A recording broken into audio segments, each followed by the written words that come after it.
On reparlera du groupe Stellantis très certainement demain. C'est une vidéo que j'avais pas forcément prévu de mettre donc ce soir. Je pense que je la mettrai tranquillement à 20 h. Mais il fait chaud aujourd'hui. J'avais pas trop envie, mais l'info elle est juste folle. Stellantis de toute façon est en pleine réorganisation et la Fiat 500 électrique est juste absolument trop chère. Donc le positionnement était trop élevé.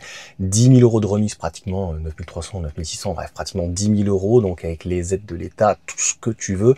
C'est surtout que malheureusement il y a des bonifications, etc. Il n'y a même pas d'aide, je crois, à la reprise. Enfin, bref, c'est symptomatique. Je les avais déjà fait, donc notamment en Italie, la Fiat 500 qui je crois s'était arrêtée. Ils ont repris le véhicule thermique et c'est pas le problème du véhicule, encore une fois, électrique. Il y a plusieurs problèmes, hein. Il y a eu pas mal de bugs. C'est le châssis à la base donc de la Fiat 500. Autant le Puma par exemple électrique est intéressant parce que même s'il a une petite batterie, eh bien il y a un one pédale, on a normalement la pompe à chaleur, enfin le véhicule est capable de faire entre 300, 350, 400 km, mais avec 23, machin kilowattheures et des bananes, en été, en hiver, tu vas pas dépasser 100 à 150 km. Batterie NMC, donc lithium, nickel, manganèse, cobalt, ça veut dire que logiquement pour le quotidien, on va pas la recharger à plus de 80%. Si vous commencez à la recharger à 100%, ce que beaucoup de personnes vont faire au final, vous allez déglinguer encore plus donc la batterie et le nombre de cycles, contrairement à une batterie LFP.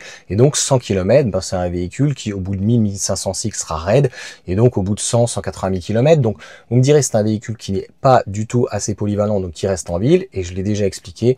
En fait, ben, ceux qui vont vouloir d'ailleurs une batterie plus grosse, celle de 40 kWh, elle est pratiquement, c'est ce qu'ils expliquent, hein, le prix d'un modèle Y ou modèle 3, ou même plus cher qu'une Mégane, ou qu'un pratiquement Scénic, ou même une 208 finalement, on en reparlera demain, certainement midi, donc qui est beaucoup mieux situé.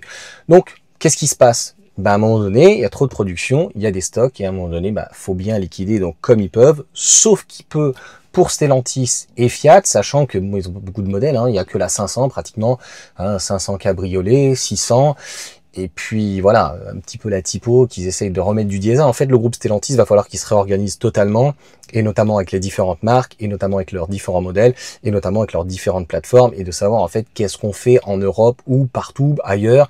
Hein, on remet une typo diesel, c'est bien, mais derrière en fait on ne fait pas de pédagogie en fait sur donc l'électrique, et au final on se rend compte que bah limite la typo turque, elle est plus attractive économiquement que une Fiat 500 qui, à mon sens, en électrique, n'apporte très peu d'arguments. Sauf voilà, si vous avez une grosse remise et que vous la touchez 20, 25, 30 000 € vraiment grand maximum et que vous allez rester en ville, bah c'est un véhicule qui est plutôt fun. Mais ça me fait penser un petit peu à les Smart, que ça soit en Fort tout ou en surtout fort. En fait, elles étaient notamment faites en France. Je crois qu'elles étaient faites en Alsace, hein, si ma mémoire est bonne. J'ai un petit doute. Donc avec le groupe Renault, clairement, il y a le prix pour l'essentiel. Mais pas que. Là, sur la voiture électrique, en fait, ben, c'est un véhicule qui, au niveau des charges, au niveau de son autonomie, ben, c'est éclaté. Mais, encore une fois, une petite Fiat 500, je pense que tout le monde aurait été content avec ou sans remise et affiché entre 20 et 25 000 €. Je pense que ça aurait été donc très intéressant. Maintenant, la petite batterie, ben, en fait, plus personne n'en fait. Il y avait la Zoé à l'époque.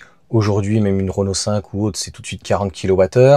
On sait qu'il y a des IC3 qui va arriver avec une batterie de 40 kWh, de 30 kWh, mais on est plutôt sur des batteries de 30 minimum, voire plutôt 40 kWh pour une citadine. Et je pense que le groupe Stellantis aura une réorganisation sur 2-3 ans. Là, ils essayent de liquider les stocks comme ils peuvent sur les plateformes, sur les batteries, et une citadine, bah, il faut pouvoir la charger à 100%.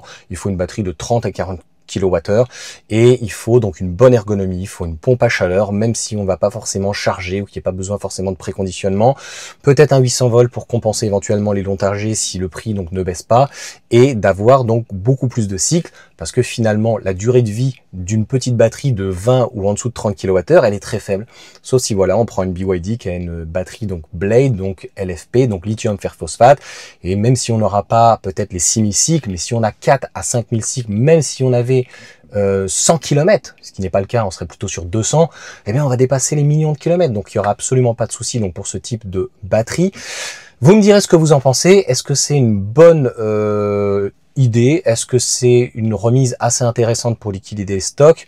La 500 Abarth est plutôt pas mal, peut-être avec plus de leasing. Là, il n'y a pas eu de leasing social, hein, donc pour pouvoir essayer de liquider leur stock, tu sais, au mois de mars, avril, mai. Et dans le groupe Stellantis, en fait, on n'y comprend plus rien. La Fiat 500, t'as la i208, t'as la IC3, t'as la Grande Panda, et puis de l'autre côté, tu as tout ce qui est aussi Leapmotor. Donc si tu veux, pour pratiquement 30% moins cher, t'as une T03 qui pratiquement fait tout aussi bien. Donc sauf peut-être le style, et puis ça s'arrête là. Et puis t'as la Grande Panda qui limite en termes de style, peut-être n'a rien à envier, elle est un peu moins un peu plus plastique, mais voilà, elle répond plus à une demande économique. Hein, parce que mettre quand même 40 000 euros pour un véhicule citadin, là on peut le dire, c'est vrai, c'est cher, voire très très cher, et on a des véhicules qui à 40 000 euros sont beaucoup plus polyvalents. Donc imagine ceux qui disent qu'un modèle Y ou un modèle 3, ou même une petite i4, des fois il y a des opportunités, ou même sur des ID7 ou ID3, même sur une Mégane ou un Scénic, enfin tout ce que vous voulez qui est entre 30 et 40 000 euros, qui est finalement pratiquement dans les mêmes prix qu'un véhicule thermique, 3008 ou en équivalence, eh bien là pour une citadine ça fait quand même très très très très cher. Donc je pense que cette remise, elle est bienvenue. Est-ce que ça vous intéresse ou pas? C'est à vous de me le dire dans les commentaires. N'hésitez pas à vous abonner, à partager l'info. Et puis, donc, je vous mettrai la petite information. Donc, ici, c'est Hugues qui me l'a envoyé. Je vous quitte. C'est un vrai four. Il fait trop, trop chaud.